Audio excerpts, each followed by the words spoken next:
Assalamualaikum warahmatullahi wabarakatuh. Perkenalkan, nama saya Rizky Duta Primardiansyah. Saya dari Prodi Ilmu Komunikasi Reguler C. Hari ini saya ingin mengajarkan tugas leadership yang berjudul Kisah Nabi Muhammad SAW. Nabi Muhammad SAW. Rasulullah SAW lahir pada tahun gajah, yaitu tahun di mana pasukan gajah yang dipimpin oleh Abasyah dan tengah ingin merobohkan Ka'bah. Dengan kebesarannya, Allah Subhanahu wa Ta'ala menghentikan pasukan tersebut dengan mengirimkan burung-burung ababil untuk menjatuhkan batu-batu yang membawa wabah penyakit.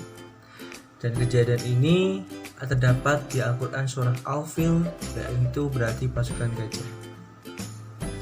Dan di tahun inilah Nabi Muhammad SAW lahir di Mekah dan dibesarkan sebagai anak yatim karena Abdullah, ayah Nabi Muhammad SAW, wafat sebelum Rasulullah SAW lahir.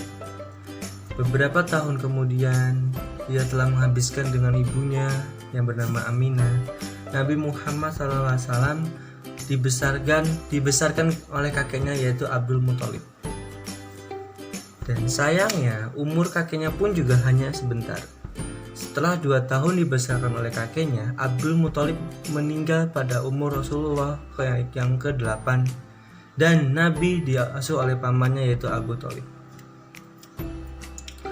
Abu Thalib dikenal dengan orang yang sangat dermawan, walaupun hidupnya fakir atau tidak mencukupi kebutuhan sehari-harinya. Hanya dengan keadaan tersebut, Nabi Muhammad SAW dapat berkembang dan tumbuh dengan mamanya. Dan di usia 8 tahun pula, Nabi Muhammad SAW diajarkan cara berdagang, cara bernegosiasi, dan diajarkan segala macam oleh pamannya tersebut. Dan Nabi Muhammad SAW mendapatkan wahyu yang pertama. Sebelum menjadi sebagai Rasul, Nabi Muhammad telah mendapatkan beberapa karunia istimewa dari Allah, seperti wajahnya yang bersih dan bersinar, yang mengalahkan sinar bulan, tumbuh subur di tempat Halimah, ibu yang menyusui Nabi, padahal tadinya gersang dan kering, dan lain sebagainya. Itulah tanda-tanda kebesaran Allah yang menandakan akan datangnya Nabi yang terakhir, yang memiliki kedudukan yang tertinggi nantinya. Pada saat Rasul ingin mendapatkan wahyu yang pertama, Rasul mendapatkan sebuah mimpi dari malaikat Jibril yang menghampirinya. Rasul pun menyendiri di Gua Hiro, tempat sebelah atas Jabal Nur. Disitulah diperlihatkan bahwa mimpinya adalah benar. Malaikat Jibril pun datang kepada Rasul dan turunlah wahyu yang pertama yang ia bawakan dari Allah Subhanahu wa Ta'ala yang tertuang dalam Quran surat Al-Alaq ayat 1-4 yang berbunyi, Bismillahirrahmanirrahim.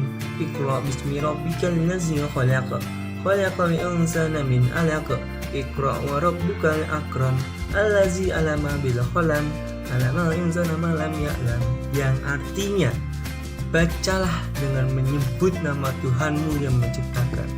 Dia telah menciptakan manusia dari segumpal darah. Bacalah, dan Tuhanmu lah yang maha pemurah, yang mengajar manusia dengan perantaraan kalam. Dia mengajarkan kepada manusia apa yang tidak diketahui. Quran surat Al-Alaq ayat 1-4. Walaupun Nabi merasa ketakutan, disitulah kisah Rasul dimulai. Disitulah tempat datangnya Nabi yang terakhir yang akan membawa kedamaian untuk seluruh umat. Dan Nabi pun berdakwah secara rahasia. Setelah mendapatkan wahyu yang pertama, Nabi kemudian melakukan dakwah secara sembunyi-sembunyi.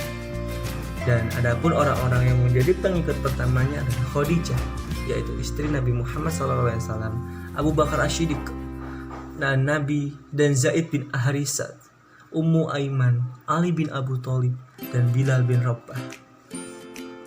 Dan Allah memerintahkan dakwah secara terang-terangan. Setelah beberapa tahun melakukan dakwah secara diam-diam, turunlah perintah Allah dalam surat Al-Hijr ayat 94 dan memerintahkan nabimu untuk berdakwah secara terang-terangan.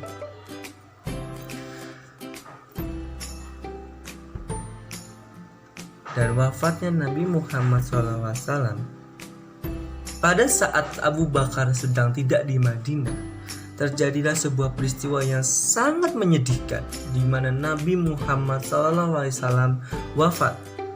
Pada saat Abu Bakar diberitahu, beliau segera datang ke rumah Aisyah dan beliau mengucapkan pidato, "Ketahuilah, barang siapa yang menyembah Muhammad, maka sesungguhnya Muhammad kini telah mati. Dan barang siapa menyembah Allah, maka sesungguhnya Allah tetap senantiasa hidup dan tidak akan pernah mati." Itulah ringkasan kisah Rasul yang seharusnya kita ketahui, terutama kita sebagai umat muslim. Semoga dan mengetahui Rasulullah SAW ini kita belajar menjadikan sebagai pedoman hidup kita. Dan saya kira cukup. Kurang lebih yang mohon maaf. Billahi taufiq wal hidayah. Wassalamualaikum warahmatullahi wabarakatuh.